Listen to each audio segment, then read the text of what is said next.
On the streets, they called him Radiation Man. At the drop-in program I was in charge of, he would scurry around with his hand cupped over his nose and mouth, furtive, darting eyes, scraggly beard. He did not walk so much as slink around the outside of the room with his back to the wall, looking about to see who had noticed him. Like a dog who'd been kicked one too many times, shrinking back at the first sign of offense. "Don't touch me," he would yell if you came too close.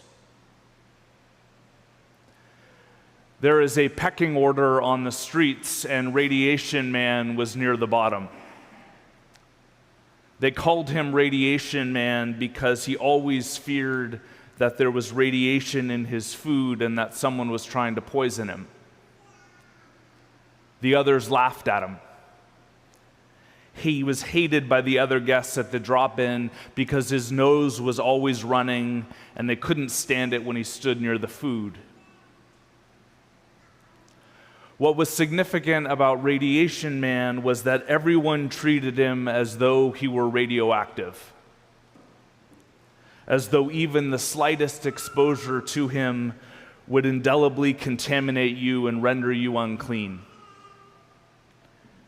And so this man who feared that he was being exposed to radiation himself drove others away from him. His loneliness and illness ensured that he would remain lonely and ill. You could see the fear in his eyes, which burned an unhealthy, feverish blue. Searching, questioning, judging, imploring, turning away. And his hand cupped over his mouth and nose to protect him from contamination, from the radiation in the food, the very substance he needed for survival, believed by him to be poisoned and intended to cause him harm. And so he was cast out by the outcasts themselves, and so Radiation Man traveled alone, never in anybody else's company. Having been driven out of the drop-in, Radiation Man would arrive at church on Sunday mornings just as the service was about to end. He would slink to the edges of the room, hand cupped over his face, constantly moving lest anyone should pin him in a corner. It's his eyes that I will always remember, burning in judgment at our world and our churches and at the religious officials like me who did not know how to help him and, what is more, did not want to know. Radiation Man exposed our own hypocrisy and violence. He exposed what a thin veneer religion really is, and how close we all are to finding someone more untouchable than we are. How much we want to believe that another is more dog than human, and how much more civilized and educated and together and spiritual we are. Radiation Man brought all that to the surface, and he was hated for it.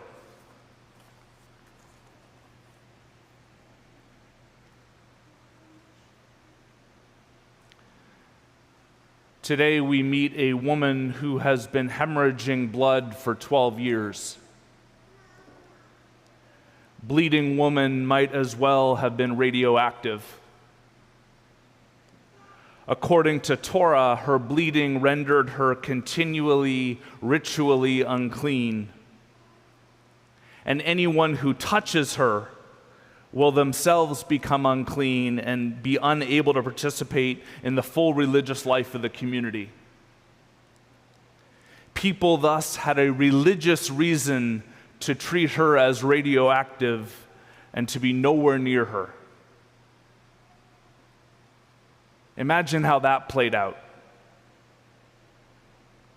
I wonder who she gets to talk to, eat with, be comforted by.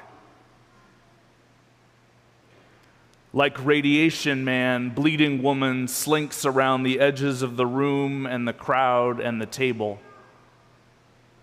She sees Jesus, but dares only to approach him from behind. Because if he catches sight of her, surely he'll flee from her too, just like everybody else does. Yet she's heard the rumors of healing, and she says to herself, "This is my one chance. If I could just touch the fringe of his cloak, I'll be made well."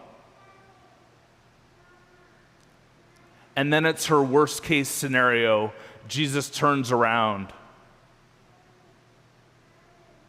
But he doesn't look her up or down or cast her off. Instead, he sees her, truly sees her. And from that place of acknowledgement, Jesus encourages and heals her. "Take heart, daughter. Your faith has made you well." The one whom religion had placed outside the gates, Jesus welcomes home. And in healing her, Jesus has also restored her to fellowship with her community, and I can imagine invited her to become his disciple.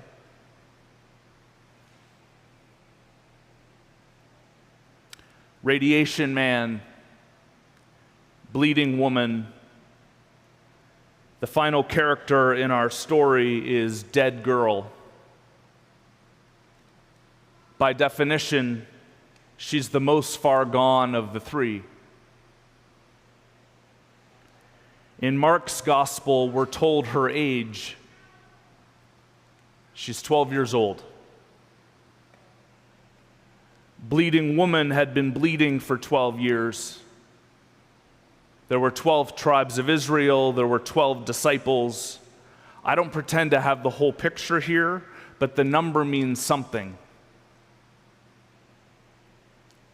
Perhaps if menstruation starts at 13, then 12 is meant to tell us just how young she is. Too young to have kids of her own. Too young, certainly, to be dead.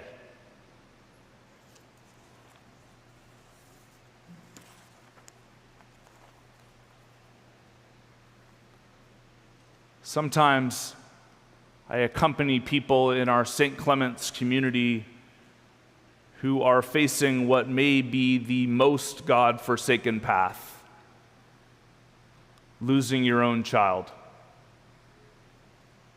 Your girl, your boy. With their child's voice no longer able to sound, the mother or the father sounds it for them.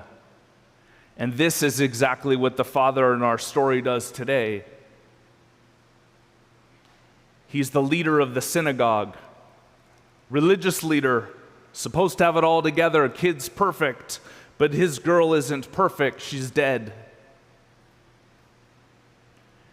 And the dead girl's dad approaches Jesus from the front, gets down on his knees, and utters the feverishly impossible prayer: "Come and lay your hand on her, and she will live."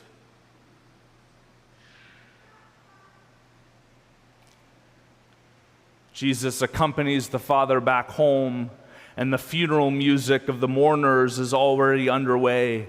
And Jesus sends the crowd on their way. The girl's not dead, but sleeping, and the crowd laughs at him. Like they laughed at Radiation Man.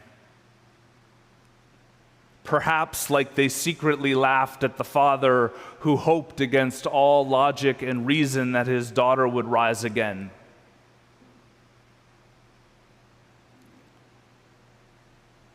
when the crowd was gone and the room got quiet,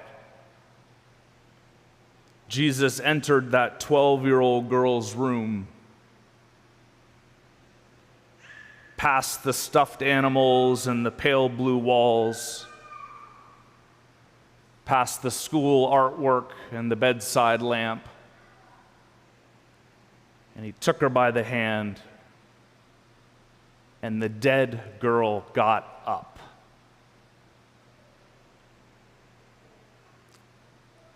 No one was laughing anymore, for they recognized they were in the presence of God.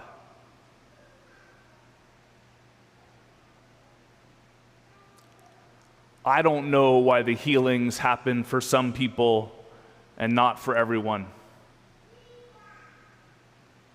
But I tell you that I have seen with my own eyes, time and time again, risen Jesus calling those from Bay Street and Church Street to follow me, and they follow.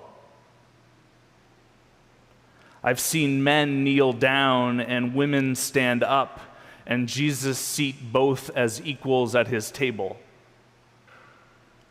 And I've heard those who consider themselves good as dead come alive again. And I've witnessed people whom the world considers radioactive be restored to fellowship with their community. And I've watched all of it happen at St. Clement's, transforming lives. Daughter, son, child, your faith has made you well.